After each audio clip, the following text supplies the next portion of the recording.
საღამოს პიკის საათი. საინფორმაციო ანალიტიკური პროგრამა. დავით პაიჭაძესთან ერთად.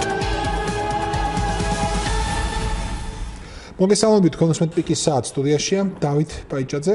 დღეს ჩვენ ვისაუბრებთ შეერთებული შტატების დღეებზე საქართველოში. ისინი უკვე იმართება, დაიწყო 2 ივნისს და ხვალ 6-ში სრულდება თბილისში.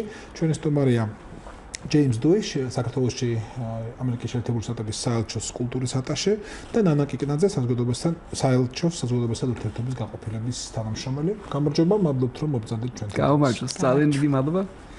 მადლობთ.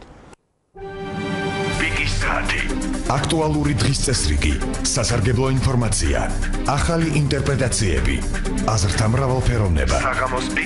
საღამოს პიკის საათი. დავით პაიჭაძესთან ერთად. სამშაბათ დღეებში 17 საათსა და 5 წუთზე. ტალღაზე FM 102.4. დავიწყოთ ჩვენი გადაცემა. 2.49.9 ეს არის ჩვენი ტელეფონის ნომრები, რადიო 1.G, ეს არის ჩვენი ინტერნეტ მისამართი, ამაზე შეგიძლიათ უყუროთ პიკის საათს და უსმინოთ ინტერნეტით, ხოლო თუ თქვენ ახლა რადიო მიმღებში უსმენთ ჩვენს გადაცემას, მას უსმენთ FM 102.4 სიხშირის ტალღაზე. კიდევ ერთხელ ჩვენი ნომრები 2.49.9 2.49.9 როგორც ყოველთვის შეგიძლიათ დარეკოთ, უფასოდ თუ რეკავთ ქალაქის ტელეფონიდან, თორემ და მობილურით როგორც რეკავთ. ჯეიმს დუი, ნანა კიკნაძე, ჯეიმსი გახლავთ შეერთებული შტატების კულტურის ატაშე საქართველოში, ხოლო ნანა კიკნაძე გახლავთ შეერთებული შტატების საელჩოს საზოგადოებასთან ურთიერთობის სამსახურის თანამშრომელი. ჩვენ ვსაუბრობთ შეერთებული შტატების დღეებზე საქართველოში. მიუხედავად იმისა, რომ ჩვენს ქვეყნებს 23 წელია მეტი კიდე დიპლომატიური ურთიერთობა აქვს, ამ სახელით ღონისძიება ეწყობა პირველად და ის მოიცავს 3 კომპონენტს: მუსიკა, ცოცხალი შესრულებით, ეს არის საგანმანათლებლო ბაზრობა და გართობა. სიმართლე გითხრათ, მე ყველაზე მეტად საგანმანათლებლო ბაზრობა მაინტერესებს და ამაზე დავსვამ ბევრ მკითხოთ ამ საგრძნობ ნაწილს, მაგრამ მოდი ჯერ მაინც თქვენ მოგცემთ სიტყვას საიმისოთ, რომ გითხრათ მოტივი, მისია ამ ღონისძიების და რატომ ესე მოკრძალებულად 4 დღის მანძილზე, თუმცა ვიცი, რომ ეს გაიმართა ბევრგან უკვე საქართველოს რამდენიმე ქალაქში უკვე იყავით. კი, დაიწყო ეს ივნისის 2-ში სამშაბათს ზუგდიდში ვიხავით და მე ვიხავით ახალციხეში, რაბათის ციხეში, ძალიან მაგარი კონცერტი იყო იქ და მე გუშინ ვიხავით გორში და საერთოდ როგორც თქვით, ეს პროგრამა ძალიან საინტერესო არის, მე მგონი ყველასთვის, იმიტომ რომ არის რამე ბავშვებისთვის, არის რამე ახალგაზრდებისთვის, ოჯახებისთვის. ნამდვილად ეს არის ფესტივალი, დიდი ფესტივალი, ნამდვილი ფესტივალი და როგორც თქვით, თავარი არის რომ იყოს უბრალოდ ძლიერი ჩვენი ურთიერთობა, ამერიკის ურთიერთობა საქართველოსთან. და ეს ამერიკას და საქართველოს ურთიერთობა არის ჩვენი მიზანი, ხო, რომ იყოს უბრალოდ ძლიერი და რომ ხალხი გაეგონ რა არის ამერიკა და რატომ არის საელჩო აქ და რას აკეთებს საელჩო საერთოდ აქ ქვეყანაში. მადლობთ, დამატებით რამეს. წელს პირველად მიმდინარეობს, როგორც თქვენ აღნიშნეთ, უბრალოდ რამდენიმე წლის წინ იყო უფრო მოგრძალებული ფორმით, კიდევ უფრო მოგრძალებული ფორმით ბათუმში და შემდეგ შარშან იყო ქუთაისში, მაგრამ ასეთი ჩვენ და თელავში ხო მართალია. ასეთი მასშტაბური ჯერ არ ყოფილა, ჩვენ თვლით რომ თბილისის გარდა სხვადასხვა რეგიონში კარგია, როდესაც ვავრცელებთ ინფორმაციას ამერიკის შეერთებული შტატების საელჩოს შესახებ, საერთოდ ამერიკის შეერთებული შტატების მთავრობის მიერ განხორციელებული პროექტების შესახებ და საინტერესო იქნება ხვალ ვინც მოვა ამ გამოფენაზე, ამ გართობაზე და შემდეგ უკვე კონცერტზე, ალბათ გაცილებით მეც გაიგებს იმის შესახებ თუ რას აკეთებს საელჩო საქართველოში. მოდი ხვალინდელზე უფრო წვრილად თქვა, ხო, სად იქნება, რა იქნება. კარგი, ალბათ ჯეიმსი, ხო? რა იქნება ზუსტად? ხვალ ზუსტად რა იქნება და რომელ საათებში იქნება? საინტერესოა, იმიტომ რომ უფრო მეტი, უფრო დიდი არის ყველაფერი ხვალ. ვიდრე რეგიონებში. მაგალითად, მეთეხის ხიდზე იქნება კონცერტები. დღის განმავლობაში იქნება 4-ზე იქნება ახალგაზრდების ჯგუფები ამერიკული კუთხიდან თბილისში და მე 5-ზე იქნება შოტა ადამიანშვილი და მისი country music ხო ეს ძალიან საინტერესო არის ძალიან მიხვარს მე და მე ეს 6 საათზე იქნება თბილისის სახელმწიფო უნივერსიტეტის გოგონათა მუსიკალური ჯგუფი გორდელა და მე მთავარი იქნება Danger Flow ეს ჯგუფი არის მაიამიდან 6 ადამიანი არიან და ძალიან საინტერესო არის მაიამიდან არიან და მისი მუსიკა ამ ჯგუფის მუსიკა არის ცოტა ლათინური, ცოტა ჰიპ-ჰოპი, ცოტა როკი, არ ვიცი ზუსტად რა ქვია ამ მუსიკას, მაგრამ ძალიან მაგარი არის და ძალიან კარგი არის ცეკვისთვის და მე ვფიქრობ რომ თუ მოდიხართ ხვალ ძალიან სასიამოვნო გამოცდილება იქნება როგორც ვთქვი ოჯახებისთვის, ახალგაზრდებისთვის, ყველასთვის რამე არის და ამ მუსიკის შესახებ დავამატებდი თვითონ ჯგუფის წევრები ამბობენ რომ თუ სხვადასხვა ჟანრის მუსიკას ასრულებენ აი თქვათ შეუძლიათ ჩაატარონ თქვათ კონცერტი როგორც ჯაზური მუსიკის ასევე როკის მაგრამ მიაჩნიათ რომ ყველაზე უფრო ადვილია მიაწვდიონ ახალგაზრდებს ხმა აი ჰიპ-ჰოპით ძირითადად როგორც ჯეიმსმა აღნიშნა ფლორიდაში ძალიან ბევრი ეთნიკური წარმოშობის ადამიანია ბევრი ეროვნებაა და აი ეს ჯგუფიც ამ ჯგუფის წევრებიც სწორედ წარმოადგენენ ამერიკელები არიან სხვადასხვა შტატიდან და აი სწორედ ხას უსვამენ რომ ეს არის რაღაცა სინთეზი ამ სხვადასხვა მიმდინარეობების და ჰიპ-ჰოპი არის ამოსავალი წერტილი მათი მუსიკის ხვალინდელ დღეს და ესეთი ტიპის კონცერტებისთვის და ასევე აღნიშნეს რომ ჰიპ-ჰოპი ჩვენი მესიჯი ჰიპ-ჰოპის მუსიკით გაჟღერებული არის ყოველთვის დადებითი ყოველთვის მეგობრობისკენ და სიყვარულისკენ მოუწოდებთ აქვს სოციალური პროგრამებიც როგორც თვითონ თქვენ ხანდახან სამანტყოფოებში დადიან ხანდახან არასრულწლოვანთა საჯელასრულების დაწესებულებებშიც გამოდიან და ჩვენ სადაც ვიყავით ყველგან რაც ჯეიმსმა აღნიშნა ზუგდიდში ახალციხეში გორში ახალგაზრდებმა აი როგორც კი დაიწყო პირველი აკორდი ბოლომდე ცეკვავდნენ კი კარგი კულტურული ელჩები არიან ნამდვილად კი ბატონო მოდი ახლა თქვა საგამანათლებლო ბაზრობის შესახებ ამ ორი სიტყვის შეხვედრა ქართულ ენაში ცოტა უჩვეულოა ანუ შეიძლება თქვა ბაზრობა ბევრდაერ გაგვიგია მაგრამ ეს საგამანათლებლო ბაზრობა მე პირველად მესმის მიხარს რომ მაქს ჩემთან ახლა რუკაზე ალბათ ვნახოთ ზუსტად ეს რიყის პარკში სავსე იქნება გამოფენებით.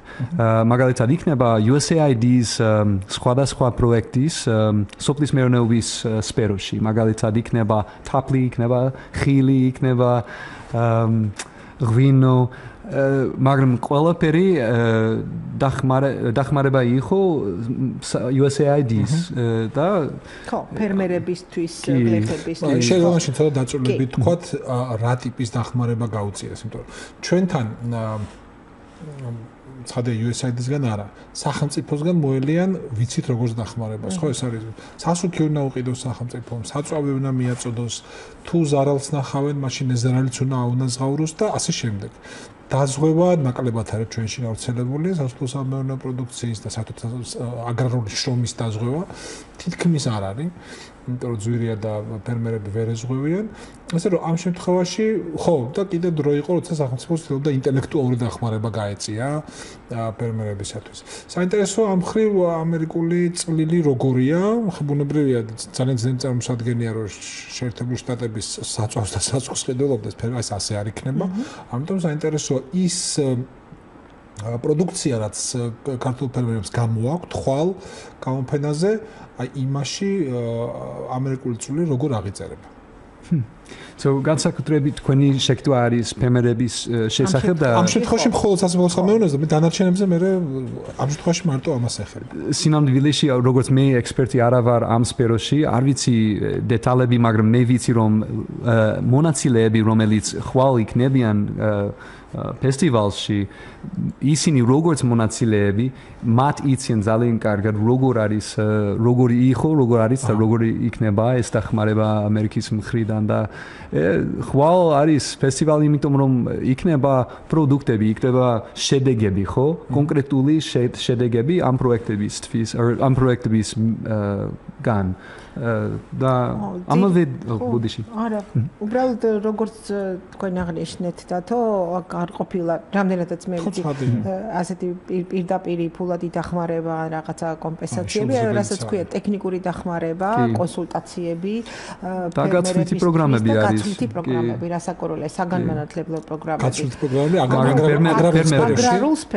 აგრარულ სფეროში აი მაგალითად იქიდან ჩამოსული გაცვლითი საგანმანათლებლო პროგრამებს ვუწოდებთ ხოლმე როდესაც მე მიდის ამერიკაში იქ არის რამდენიმე კვირა და მე მოდის და ამერიკელი მოდის და არის ეს გაცვლითი კი ხო რაღაც აი ჩვენ მაგალითად სალჩოც გამოვეხმიანეთ ნუ USAID რასაკურველია მისის ერთ-ერთი ნაწილი არის აი წელს მაგალითად ჩვენ სალჩოსში ჩვენმა განყოფილებამ საზოგადოებასთან ურთიერთობის განყოფილებამ განახორციელა პროექტი სოფლის მეურნეობის დარგში TV Copy ქვია ეს ისეთი პროექტია როდესაც რომელიმე ტელევიზიის ერთი ჯგუფი მიემგზავრება ამერიკაში და მუშაობს გარკვეულ თემაზე და წელს გადავწყვეტეთ სწორედ ეს სოფლის მეურნეობის თემა ყოფილიყო, აი თქვათ იქ როგორ ხდება, რა დროს ხდება, რას ითვალისწინებენ ეკოლოგიურად სუფთა პროდუქტი, როგორი წარმოება და ძირითადად აი ამაზეა სწორედ ორიენტირებული USAID-ის პროექტებით.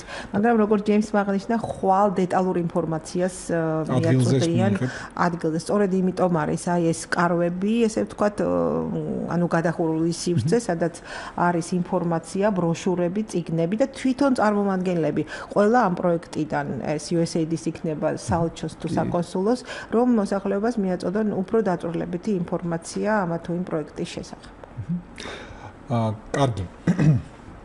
საგანმანათლებლო ბაზრობას მარტო აგრარული გაზომილება არ აქვს ცხადია ხო? ამიტომ მოდი ვილაპარაკოთ სხვასაც.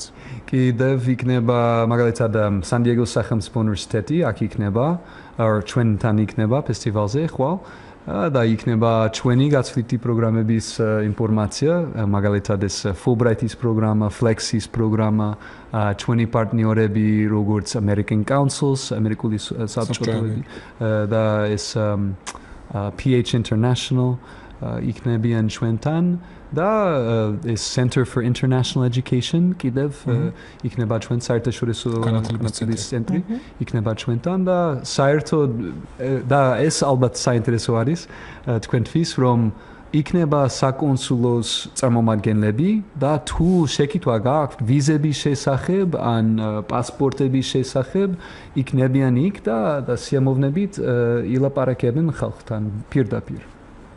ძალიან კარგი. ეხლა თუ შეიძლება ცოტა უფრო ღრმად. Flex-ი ეს არის სკოლის მოწაფეებისთვის თუ არ ვცდები, ხო? უფროს კლასელებისთვის გამიზნული პროგრამა. ერთი წელიანი დამამთავრებელი კლასის სასურველია, როგორც ვიცი, ბავშვებისთვის. რამდენი წელია უკვე რაც ეს პროგრამა არის? რამდენი წელია რომ არსებობს საქართველოში? 21 წელია, მე მგონი ახლა კი 21-22 წელია კი. ძალიან საინტერესოა თუ აკვირდებით ცხადია მარტო თქვენ არ გეკითხებით გულისხმობ ამერიკულ მხარეს ვინც ამ პროგრამას ახორციელებს აფინანსებს და თავის თავზე იღებს როგორც განათლების ისე ბავშვების ცხოვრების ხარჯებს თუმცა ვიცი რომ ბავშვები რომ ჩადიან ოჯახებში ნაწილდებიან და ოჯახებში ცხოვრობენ ხოლმე მონებრივია ეს არ არის მარტო საგანმანათლებლო პროგრამა რომ დაუკვირდე ეს არის კულტურული მიმოცვლის პროგრამაც იმიტომ რომ შეუძლებელია აქედან წავიდეს ბავშვი შტატებში იქ იცხოვროს ერთი წელი ისწავლოს და მხოლოდ სამხრივად მიიღოს რაღაცა მონებრივია ისიც იქ რაღაცასაც გასცემს ალბათ ხო თავის კულტურის წარმოჩენა იქ შეუძლია მაგრამ ამ შემთხვევაში საინტერესოა თავად ამერიკული კულტურის და განათლების კვალი, ზემოქმედება, გავლენა როგორი არის ხოლმე ამ პროგრამის მონაწილეებზე. მე არ გულისხმობ მარტო ქართველ მოსწავლეებს, ხადი, იმიტომ რომ ეს არის საერთაშორისო პროგრამა და ბევრი ქვეყნიდან ჩადიან შტატებში და ნაწილდებიან მთელი ქვეყნის მასშტაბით ბავშვები უპირატესად დავამთავრებელი კლასების მოწაფეები. საინტერესოა როგორ აფასებთ ამ პროგრამის მიმდინარეობას, როგორ თუ აკვირდებით იმ ბავშვებს მერე როგორ იზრდებიან, რა მოქალაქეები ყალიბდებიან, რა წარმატებები აქვთ, ეს ძალიან საინტერესოა.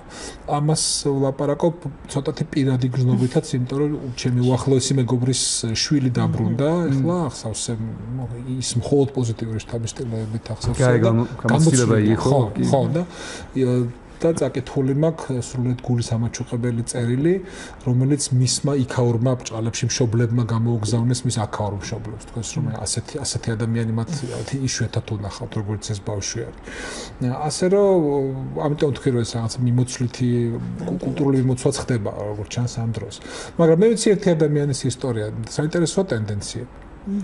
საერთოდ ის არის ჩვენი ყველაზე პოპულარული და მე ვფიქრობ რომ ყველაზე ეფექტიანი ბოდიში პროგრამა, იმიტომ რომ მაგალითად მე როგორც ამერიკელი არ შემიძლია ვიხო მონაწილე ამ პროგრამის მონაწილე, მაგრამ მე ვიხავი გაცვლითი პროგრამის მონაწილე, როდესაც ვიხავი 17 წლის. და თითქმის იგივე იდეა იყო, მე ვიხავი ბრაზილიაში, იქ ვსწავლობდი სკოლაში და ცხოვრობდი ბრაზილიელ ოჯახთან ერთად და ამ გამოცდილების მერე ყველაფერი ჩემს ცხოვრებაში შეიცვალა. კი, და ძალიან არ ვიცი ეს ამიტომ ვიხავი ბრაზილიაში, მე დღეს ვარ საქართველოში და ამიტომ ვიხავი რადგან ვიხავი ბრაზილიაში და სწავლობდი პორტუგალურს, დღეს ვსწავლობ ვისაუბრო ქართულად, იმიტომ რომ ის კვაკეთილები იმ დროს ძალიან მნიშვნელოვანი იყო, როგორც ახალგაზრდა, ხო, როგორც 17 წლის ადამიანი. როგორც სკოლის მოსწავლე. თან არც შეიძლება ამის თქმა მხოლოდ სწორი არ იყოს და თემაში არ ერდეს, მაგრამ მე ვიცი რომ ბრაზილია არის გამორჩეულად ტოლერანტული ქვეყანაა, ძალიან რბილი კულტურა აქვს იმ მხრივ რომ სტუმრებთან, უცხოებთან, ანუ ისინი დიდხანს თავს უცხოდ არ გრძნობენ ამ ქვეყანაში და ძალიან ბევრ ეთნიკური წარმოშობის ადამიანს ითვისებს თავის კულტურაში და აქცევს ბრაზილიური კულტურის ნაწილად. ამიტომაც რომ არის რომ იქ შეუძლია წარმატებას მიაღწიონ, ვთქვათ, ინდოელებმა, იაპონელებმა, ну ბუნებრივია ეგ კუდრი მოსახლეობა, ძალიან შერეული და მრავალფეროვანი მოსახლეობა ყავს. შემშორდა ახლა თქვენ. მაგრამ ეს იყო ჩემი პირადი გამოცდილება და საერთოდ მე ვფიქრობ რომ ფლექსის მონაწილეები აქ საქართველოში ძალიან კმაყოფილი არიან პროგრამასთან დაკავშირებით და ძალიან კარგი გამოცდილები საერთოდ მე ვფიქრობ რომ ძალიან კარგი გამოცდილები აქვთ ამერიკაში. თქვენ ახსენეთ სან-დიეგოს უნივერსიტეტის პროგრამა. სან-დიეგოს უნივერსიტეტში ფულბრაიტის სტიპენდიით წასვლა იგულისხმება და ფულბრაიტის სტიპენდია არა მარტო სან-დიეგოს, არამედ სხვა უნივერსიტეტებში. სხვა პროგრამა. სხვა. სხვა პროგრამა. ანუ უბრალოდ ამერიკის თავრობის მიერ დაფინანსებულია სან-დიეგოს უნივერსიტეტით, აი ჯეიმსი და რასაკოროლია უფრო დაწვრილებით მოგახსენებთ ამის შესახებ. ეს არის უკვე აი MCC-ს, რასაც ეძახიან, ანუ მილენიუმის გამოწვევის კორპორაცია. აი მის ამ პროექტის საშუალებით დაფინანსებულია და 4 უნივერსიტეტში ხორციელდება, ხო? მოდი ვიდრე ამას დაწვრილებთ უპასუხოთ, მსმენელი არ ვალოდინოთ თუ შეიძლება მოიმარჯვეთ და მოусმინოთ. გამარჯობა, ანუ თქვენს. გამარჯობათ. ბატონ ჯეიმსი და დაუსვა შეკითხვა თუ შეიძლება. კი ბატონო, დაუსვით. ბატონო ჯეიმს, თქვენ კულტურის ატაშე ხართ და ადევნებთ ალბათ თვალყურს საქართველოს კულტურის განვითარებას და თანამედროვე მდგომარეობას და საქართველოს კულტურის დარგებიდან დღეისათვის რომელს გამოარჩევთ, რომელი მიგაჩნიათ ყველაზე განვითარებულად, თუ შეიძლება ამაზე მიპასუხოთ. კარგი, მადლობა. გავიმეორებ კითხვას მაშინ ცოტა თუ ცოტა გავიგე შეკითხვა არის რა არის ჩემი საქმრელი ნაწილი საქართველოს კულტურის სფეროში საქართველოს კულტურაში რომელი მიმართულება ყველაზე დაწინაურებული თუ განვითარებული დიდი შეკითხვა არის იმიტომ რომ დიდი სფერო არის ხო როგორც ჩვენი ელჩი ყოველთვის ამბობს საქართველოს არის კულტურული super power ხო ეს ალბათ პატარა ქვეყანა არის ზესახელმწიფო არის კი ალბათ პატარა ქვეყანა არის მსოფლიოში მაგრამ მისი ისტორია ძალიან ღრმა არის ძალიან გრძელი არის და მისი კულტურა ძალიან შთამბეჭდავი არის მე ეს ჩემთვის სურპრიზი იყო ჩემი პირველი გამოცდილება ქართველებთან ერთად იყო აიდაჰოში, ჩემს შტატში, ამერიკის დასავლეთში. იქ როდესაც ვიხავი ჩემს მშობლებს სახლში, ჩვენ სახლში იყო მოცეკვავები საქართველოდან, ორი. და სამწუხაროდ არ ვიცი მათი სახელები, ეს დიდი ხანი იყო, მე პატარა ვიხავი, მაგრამ მე ძალიან კარგად მახსოვს, რომ ძალიან მაგრად ეს წეკვა ძალიან მაგარი იყო, ძალიან სახში წეკვავდნენ ხო? არა, მაგრამ კონცერტი იყო, ჩემს ეს დიდი ფესტივალი, ხალხური წეკვის ფესტივალი იყო საერთაშორისო ჩვენს ქალაქში და როგორც იყვნენ ჩვენს სახლში, იმიტომ რომ ბევრი იყვნენ სხვადასხვა ქვეყანაში და ჩვენ როგორც მოხალისე პასპინძელები კი ვიხავით, მაგრამ ეს წოთა იყო და ეხლა როგორც კულტურის ატაშე ყოველ დღე მე ხედავ ეს ამ კულტურას და ნამდვილად შთამბეჭდავი არის წეკვა, მუსიკა, საჭმელი ეს ხატვა ეს არ ვიცი ეს ყოველ დღე ეს რაღაც ახალი არის და თუმცა ისიც უნდა ითქვას რომ კულტურას აქ უფრო ფართო გაგება ვიდრე ჩვენ ვანიჭებთ კულტურა არ არის მხოლოდ ხელოვნების სფეროთა და ხელოვნების დარგთა ერთობლიობა ეს არის ცხოვრების ყაიდა ეს არის ქცევის ნორმები ეს არის ეთიკა ეს არის რელიგიური ნორმები და მათი ზემოქმედება ყოფაზე და უამრავი არის სიმდიდრესთან დამოკიდებულება, აღზრდის სისტემა, განათლებისადმი დამოკიდებულება და სხვა. ეს ყველაფერი ფართოდ სტუმარ მასპინძლობა, რასაც ყოველთვის აღნიშნავენ, რასაკვირველია. ფუნდამენტური ფენომენია. და თუ ჩვენ კულტურის ცნებას გამოვიყენებთ ფართო გაგებით, მაშინ სალაპარაკოც გაგვეზრდება. მაგრამ მოდივით რა ამას გავაკეთებთ, არც როგორ ყოფა თუ არა, ისევ აი სან-დიეგოს უნივერსიტეტის ამბავს დაუბრუნდეთ თუ შეიძლება. აქ რაიმე მიზნობრივი პროგრამებია შეთავაზებული და ფაკულტეტები და სფეროები, თუ უბრალოდ ვინც სადმოინდომებს სწავლას იქ მოხდება. სან-დიეგოს სახელმწიფო უნივერსიტეტი ახლა მუშაობს ბევრს თბილისის სახელმწიფო უნივერსიტეტში, ილიას სახელმწიფო უნივერსიტეტში და აქ თქვენი მეზობელ უნივერსიტეტში, ეს ტექნიკურ უნივერსიტეტში. აქვთ რამდენიმე პროგრამა, მის კარებში ხვალ იქნება ბევრი ინფორმაცია მისი პროგრამების შესახებ, მაგრამ საერთოდ მისი მიზანი, მისი მისია აქ საქართველოში არის რომ მეცნიერების სფერო იყოს უფრო ძლიერი და იყოს ეს დიდი გაცვლითი ცოდნის გაცვლითი ამერიკას და საქართველოს შორის და ჩემთვის ეს ჩემი აზრით ეს არის ძალიან კარგი შანსი ქართველი სტუდენტებისთვის, იმიტომ რომ ალბათ არ შეგიძლიათ წახვალთ ამერიკაში, მაგრამ შეგიძლიათ აქ თბილისში მიიღო ამერიკული განათლება. კი, ზუსტად და სან-დიეგოს სახელმწიფო უნივერსიტეტის პროფესორები აქ იქნებიან შემოდგომაზე და კლასები იქნებიან კლასში იქნებიან ქართველები და ამერიკელები, პროფესორები. უფრო რასაგნებში?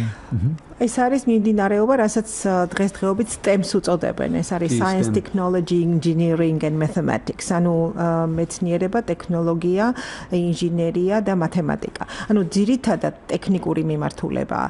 როგორც ჯეიმსმა აღნიშნა, ხვალ აი დეტალურ ინფორმაციას მოგაწოდებენ თვითონ ამ 1000 წლების გამოწვევის პროგრამის წარმომადგენლები და ასევე სან-დიეგოს უნივერსიტეტის წარმომადგენლებიც იქნებიან. მაგრამ აი რაც შეგვიძლია აღვნიშნოთ, ეს არის ძირითადად ძირითადად ეს არ არის ჰუმანიტარული მეცნიერებები, ეს არის აი სწორედ ეს ტექნიკური მიმართულებები, რაც ჩვენმა სახელმწიფომ, საქართველოს სახელმწიფომ გადაწყვიტა, რომ იყოს პრიორიტეტი. და სანტიაგოს უნივერსიტეტი იქნა შერჩეული აი ამ უნივერსიტეტებში, რომელიც ჯეიმსმა დაასახელა, სექტემბრიდან უკვე სწავლა დაიწყება და იმედია, რომ ზუსტად ის სტუდენტები, რომლებიც დაამთავრებენ, ამერიკულ დიპლომსაც მიიღებენ. Science ინგლისურ საბუნებისმეტყველო მეცნიერებები უფრო, ხო?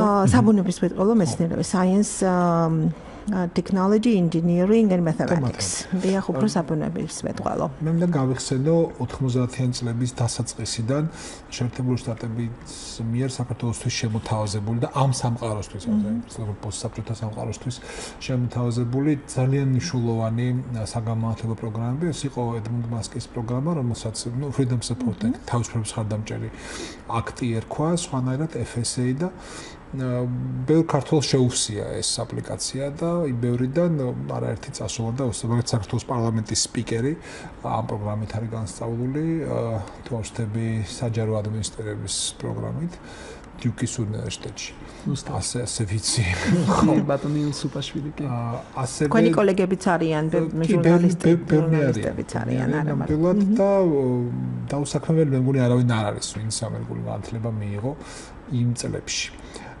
ეს პროგრამა ახლა აღარ მუშაობს, როგორც თუ მუშაობს მაგრამ სამწუხაროდ აღარ მუშაობს მასკის პროგრამა, მაგრამ ახლა არის ჩვენი Fulbright-ის პროგრამა უფრო დიდი ვიდრე მანამდე.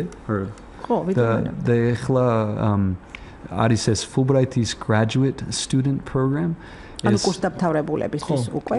აი ეს არის თითქმის იგივეა, იმიტომ რომ მაგისტრიტურა შეიძლება იყოს ამერიკაში ამ პროგრამით. მე Fulbright-ი მეგონა განკუთვნილი იყო მხოლოდ უკვე ჩამოყალიბებული მეცნიერებისთვის და მკვლევარებისთვის. ასე იყო მკვლევარებისთვის და აუცილებლად ხარისხი უნდა გქონოდა უკვე რომ წასულიყავი Fulbright-ის გაცვლითი პროგრამით, მაგრამ ახლა როგორც ჯეიმსმა აღნიშნა, ამ პროგრამამ საქართველოში სახეცვლილება განიცადა, უფრო გაფართოვდა. ანუ ასე ვთქვათ, ედმუნდ მასკის პროგრამა შეერწყა Fulbright-ის პროგრამას. ეს არ ნიშნავს, რომ მკვლევარებისთვის არ არის, მაგრამ არის ასევე კურსდამთავრებულებისთვის. არის მათთვისაც, ვინც მაინც და მაინც სამეცნიერო ცხოვრებას არაპირებს და კვლევას არაპირებს. ანუ კვლევას არაპირებს, მაგრამ სწავლის გაგრძელებას აპირებს. ანუ მაგისტრატურის მაგისტრის ეს არ ვიცოდი, მე მგონა ეს მხოლოდ მეცნიერებისთვის ახალია, მე მგონი 2 წლის წინ დაიწყო კი ეს ახალი პროგრამა კი. ძალიან კარგი, მე ახლა მსმენელს დაუთმობ კი სიტყვას, მაგრამ მანამდე ვიტყვი რომ პრინციპში კი აი ამ განათლებამ რაც ჩვენმა თანამოქალაქეებმა მიიღეს 90-იან და 2000-იან წლების დასაწყისში შეერთებული შტატების სხვადასხვა უნივერსიტეტში შემოიტანა ვფიქრობ სწორედ ყველაზე დიდი კულტურული კვალი ამერიკამ სწორედ ამ ადამიანების მეშვეობით დაატყო საქართველოს, მე ასე მგონია. იმიტომ რომ მათ ნახეს რა არის ცოტა უფრო განსხვავებული განათლება, ვიდრე შეეძლოთ მიიღოთ ამ ქვეყანაში განსაკუთრებით 90-იან წლებში. მოდი მივიღოთ მსმენელი, გამარჯობა. გისმენთ გამოტანა. პირველ რიგში, რადგან ამერიკის კულტურის დღეებია, მე ძალიან მიხარია და მინდა ორი სიტყვა თქვა ამერიკელების შესახებ, რომ მე ძალიან მომწონს, რომ ამერიკელებს ძალიან უყვართ სწავლა და სულს სწავლობენ. მე ძალიან მიხარია, რომ ჯეიმსი ლაპარაკობს ქართულად. მესამე, რა მაინტერესებს იცით?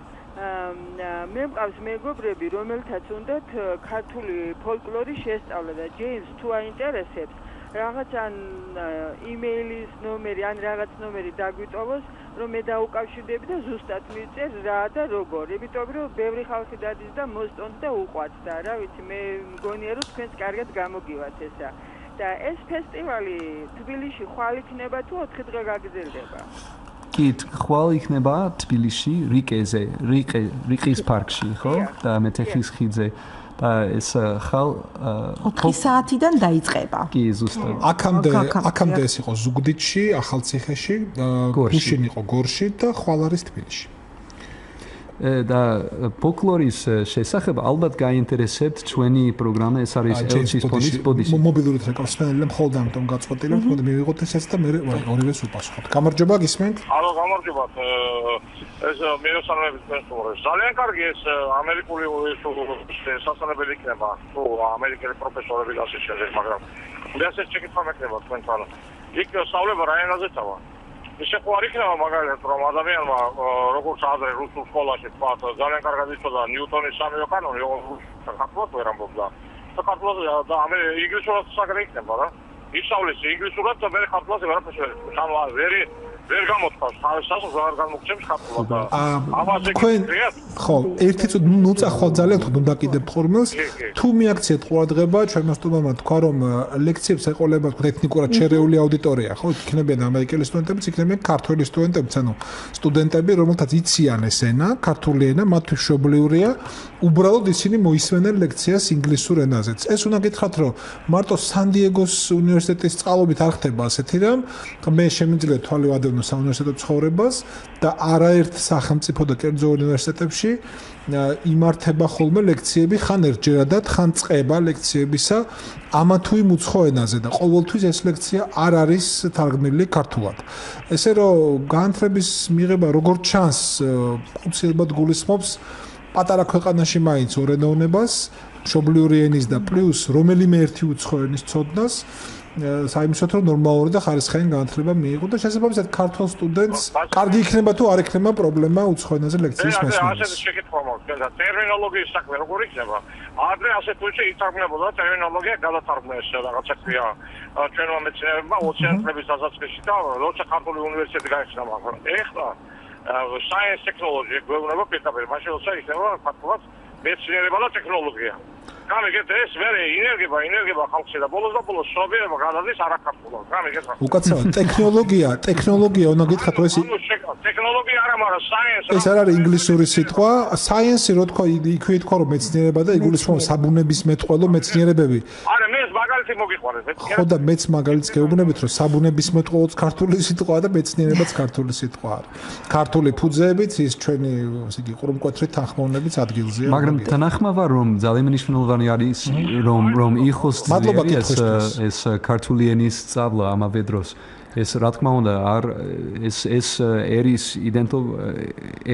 ერი როგორც ჭავჭავაძემ თქვა რომ ეს არის ერის ნაწილი ხო ენა ძალიან მნიშვნელოვანი არის მაგრამ ამავე დროს ინგლისური ენა ეხლა კარგია თუ წუდია ფაქტი ჯუტია რომ ინგლისური ენა საჭიროა სოფლიოში და განსაკუთრებით ამ სფეროში ხო მეცნიერების სფეროში კი და ჯეიმს უყვარს ხოლმე თქმა რადგანაც გარკვეულ ფრაზეოლოგიასაც ფლობს და იდიომატურ გამოსვლებს რამდენი ენაც იცი იმდენი კაცი ხარ ან ქალი ბოდიში ნამდვილად კარგი მე დავამატებდი რომ ცხადი ჩვენ შეგვიძლია შეერთებული შტატების კულტურის ატაშეს ვკითხოთ როგორ იქნება საქართველოში და ქართულენში სამეცნიერო ტერმინოლოგიის საქმე მაგრამ ეს მაინც არის ჩვენი გამოწვევა ჩვენი მეცნიერების ჩვენი ფილოლოგების თუ გნებავთ იმიტომ რომ მსმენელმა სრულად სამართლიანად შენიშნა მანამდეც ეს არ არის მარტო საბჭოთა პერიოდის ძალისხმევის ნაყოფი იოანე პეტრიცის პერიოდიდან მოდის ის რომ ქართველები ეძებენ და მოიგონებენ მიაგნებენ ენაში რესურსს რომელიც აბსტრაქტული აზროვნებისათვის აუცილებელ ტერმინებს აყალიბებს.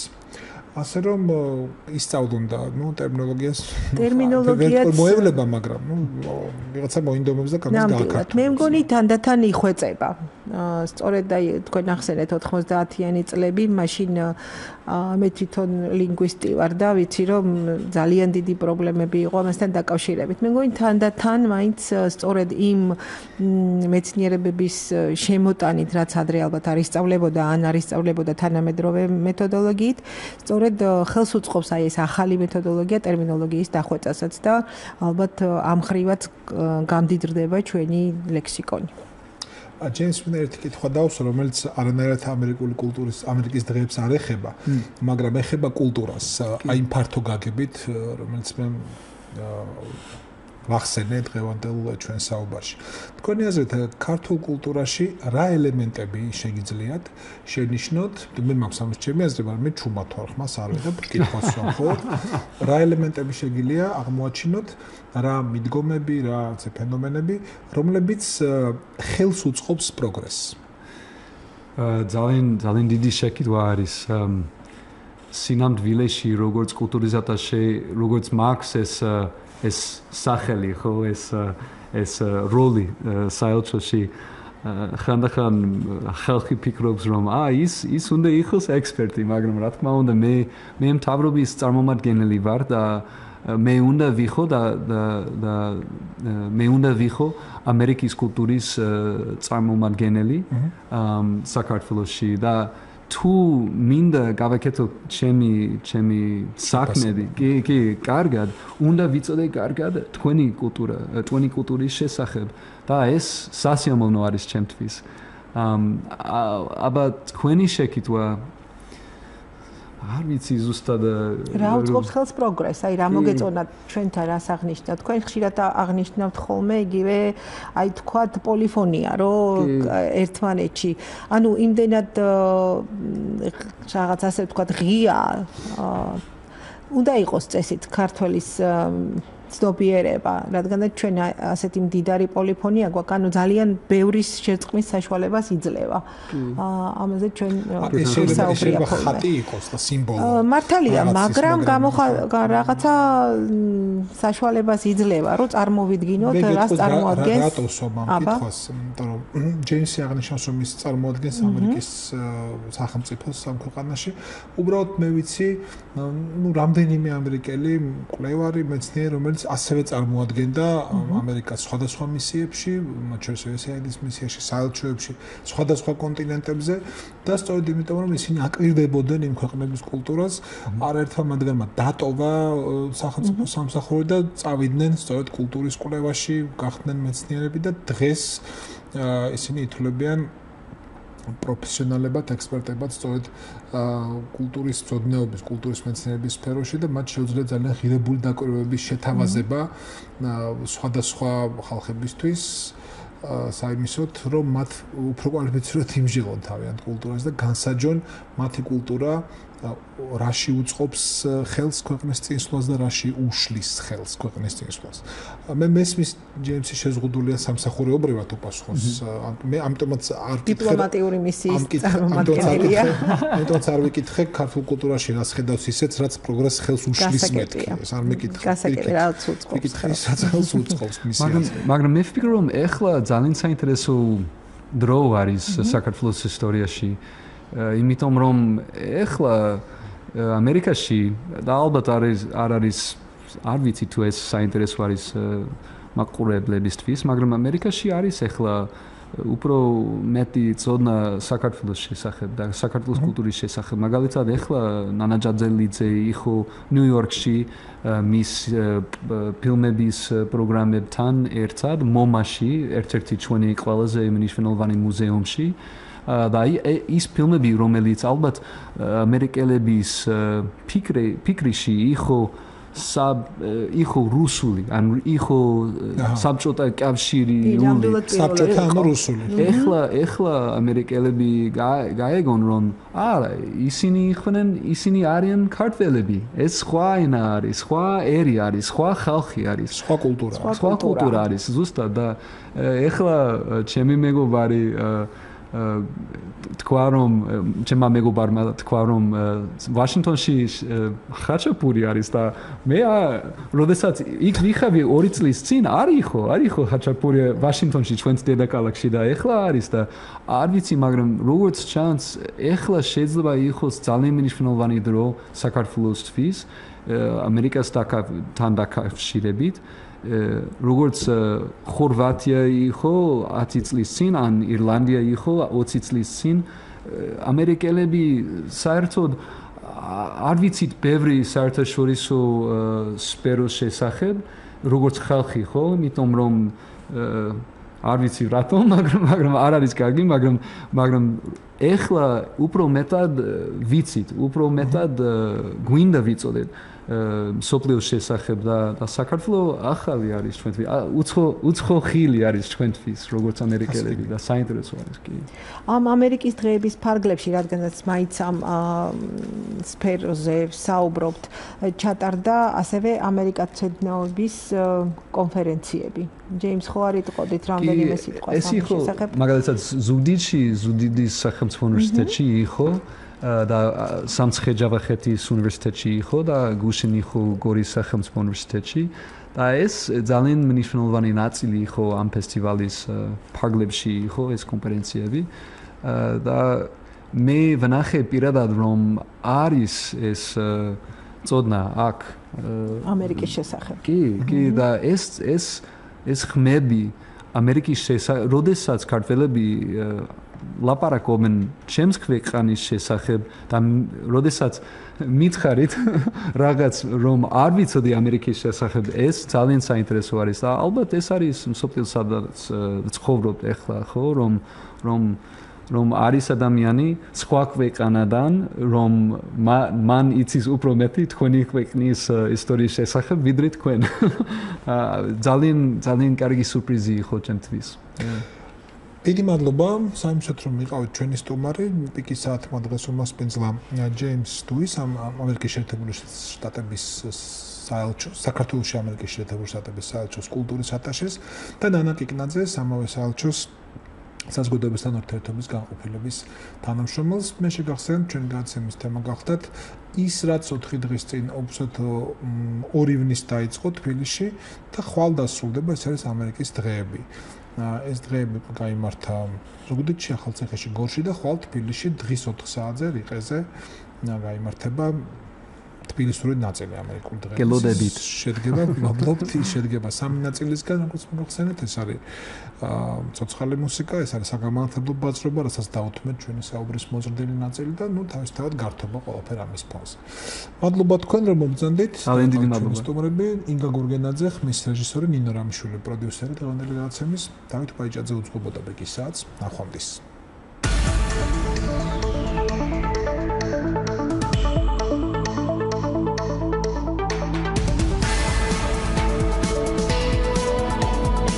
საღამოს პიკის საათი საინფორმაციო ანალიტიკური პროგრამა